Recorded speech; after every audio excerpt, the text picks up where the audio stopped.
Bonjour, bienvenue à un autre épisode de Collège Co où on vous présente une perspective dans différents pays ou régions du monde.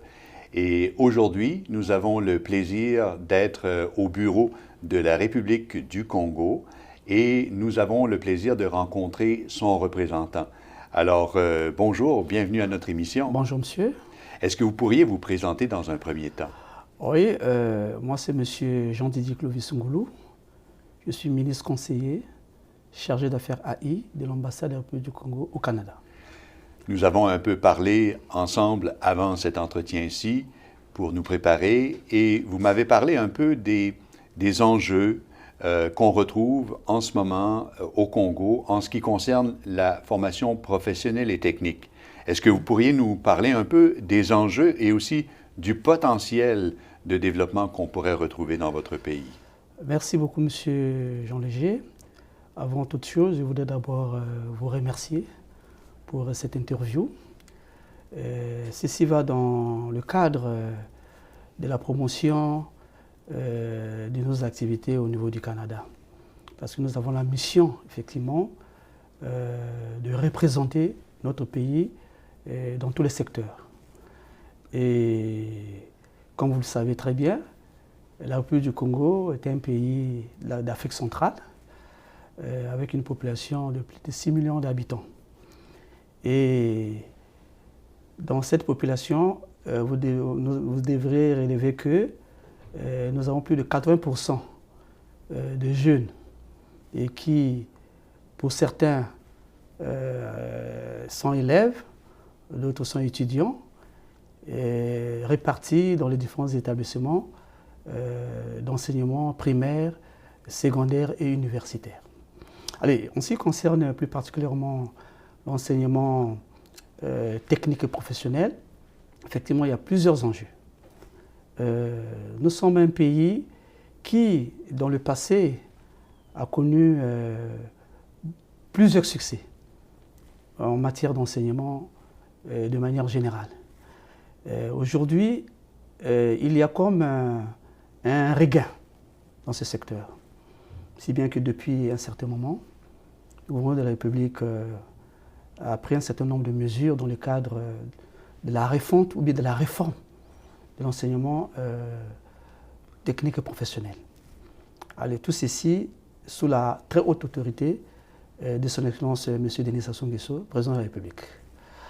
Alors, dans le paysage actuel de l'enseignement technique et professionnel, il y a plusieurs séminaires, plusieurs activités qui ont été organisées pour chercher les voies et moyens afin de faire de telle sorte que l'enseignement technique et professionnel connaisse un écho favorable dans notre pays. Les enjeux sont multiples. Alors, le constat qui a été fait, c'est que depuis longtemps, cet enseignement technique et professionnel n'est pas en adéquation avec le marché de l'emploi. Alors, dans le cadre des réformes qui ont été opérées, on a trouvé un concept tout à fait novateur qu'on appelle la formation qualifiante. Donc aujourd'hui, on parle plus de la formation qualifiante. Faire de telle sorte que lorsque un étudiant, un élève, sortant de l'enseignement technique ou professionnel, lorsqu'il a terminé avec son cycle, il devra en principe être utilisé sur le marché du travail. Pourriez-vous nous parler un peu des établissements ou des institutions ou des appareils gouvernementaux avec lesquels nos collèges et cégeps qui nous écoutent pourraient essayer de contacter ou collaborer avec? Bon, d'abord, la première institution, c'est le ministère de l'enseignement technique et de la formation professionnelle. Ça, c'est le département qui chapeaute tout le système d'enseignement technique et professionnel de notre pays. Okay. Donc, à la tête, vous avez un jeune ministre très engagé dans la réforme du système éducatif, dans le secteur, effectivement, d'enseignement technique. Donc, autour, c'est-à-dire vous avez toute une inspection générale, l'enseignement technique professionnel. Et nous avons des directions centrales qui s'occupent soit de l'enseignement technique, soit de l'enseignement professionnel. Et dans chaque région, nous avons ce qu'on appelle les directions départementales. Donc ça, c'est dans le cadre de la coopération décentralisée, où un cégep, ici, il travaille avec un lycée technique qui est à Pointe-Noire, indépendamment de ce qui se passe au niveau étatique. Cela peut arriver aussi. Donc, nous avons des instituts aussi, parce que tout à l'heure, quand nous avons échangé, j'ai dit nous avons des instituts où l'élève ou l'apprenant, à la fin du cycle, il sort avec un BTS comme diplôme, c'est-à-dire le brevet de technicien supérieur, qui est assimilé ici au diplôme d'études collégiales, par exemple. Et donc, c'est en quelque sorte la charnière entre le lycée, la 12e année, et puis l'autre là. Voilà, c'est un peu ça. Et l'université. Donc, c'est la charnière. Donc, avec ces différents acteurs, on peut facilement avoir toutes les informations nécessaires, les enjeux, connaître les enjeux, dégager les objectifs, se projeter aussi dans l'avenir. Donc, en tout cas, le premier acteur, c'est d'abord le ministère de l'Enseignement technique et professionnel, qui est au centre du système de l'enseignement technique dans notre pays professionnel. Donc, vous avez parlé d'adéquation, formation, emploi. Oui. Est-ce qu'il y a des secteurs en particulier qui sont plus prépondérants ou qui sont plus garants de l'avenir ou qui pourraient apporter davantage de potentiel pour le Congo? Oui, nous avons des secteurs aujourd'hui, par exemple le numérique. Le numérique aujourd'hui, c'est vrai que nous avons avec des partenaires internationaux, que ce soit multilatéraux ou bilatéraux. Aujourd'hui, par exemple, nous avons l'université Denis Sassou Nguesso, ça c'est au niveau supérieur. Nous avons, avec le concours de ses partenaires, implanté, parce qu'il y a une université Denis Sassou Nguesso, un centre pour l'intelligence artificielle, par exemple, qui va de pair avec le numérique. Mais c'est un secteur encore embryonnaire dans notre pays. Nous avons besoin de l'accompagnement. Parce que les apprenants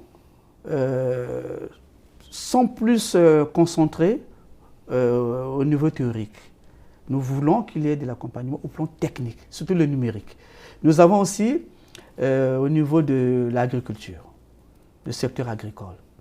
Aujourd'hui, nous sommes en train de développer ce qu'on appelle les zones agricoles protégées.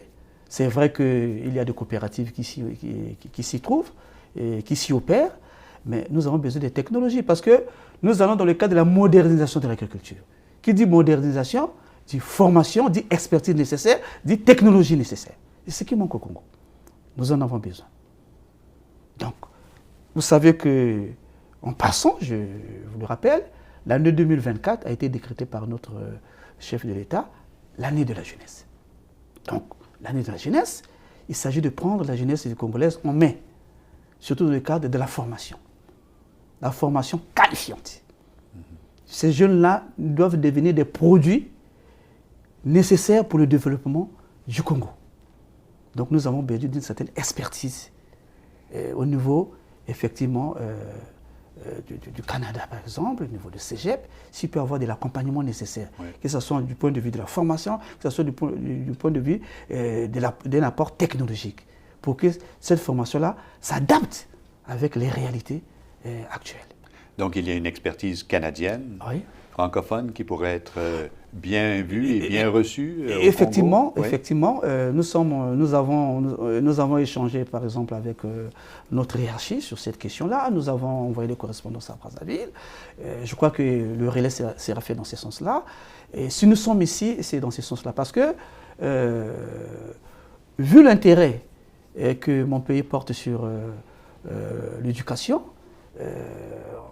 on vient de nommer un conseiller qui sera en charge des questions d'éducation.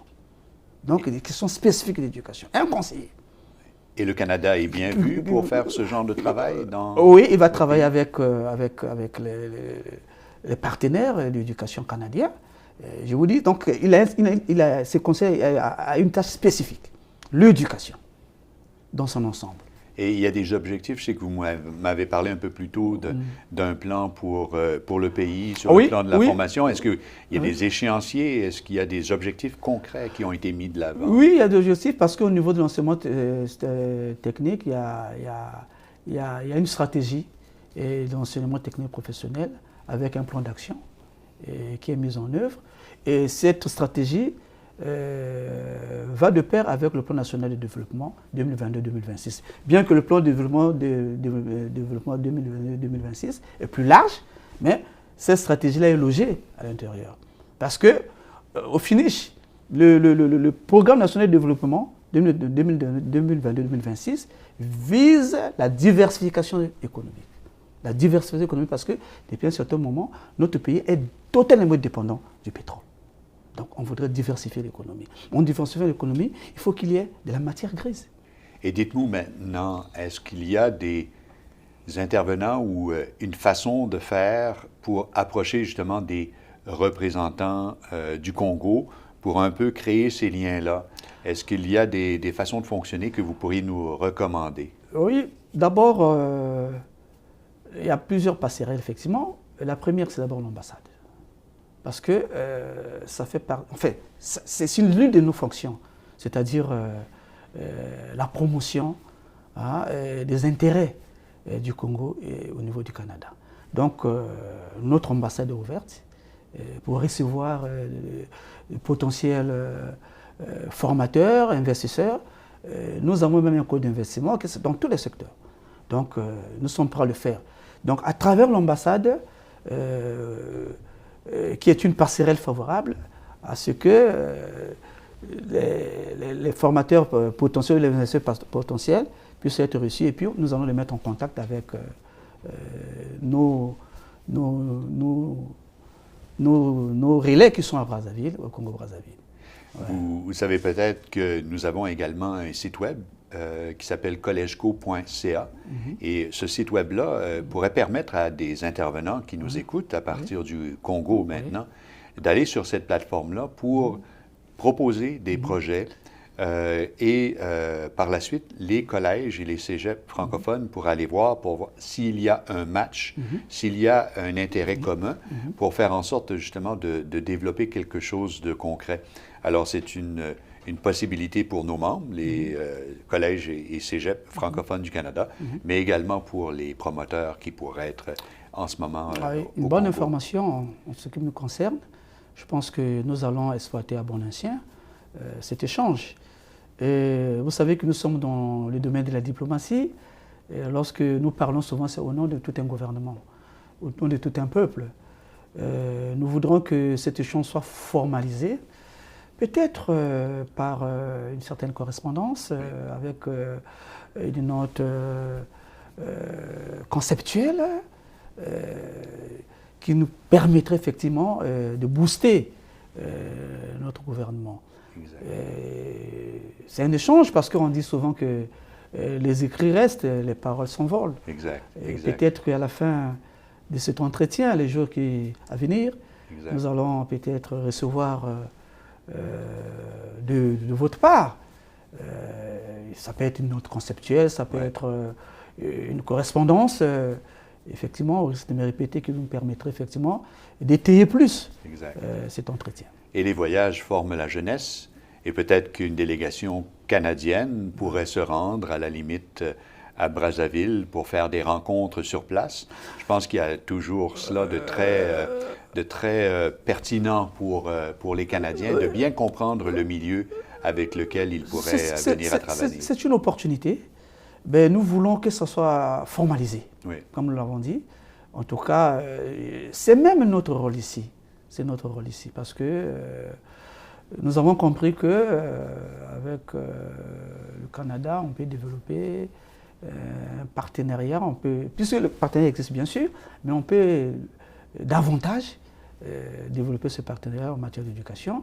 En tout cas, nous sommes ouverts à toute initiative, pourvu que celle-ci aille dans l'intérêt des deux parties. Exact. Donc, nous attendons, si on peut avoir de manière officielle, de manière formelle, une note, une correspondance qui va nous permettre d'échanger avec notre gouvernement et de booster un peu effectivement cette piste-là, cette démarche.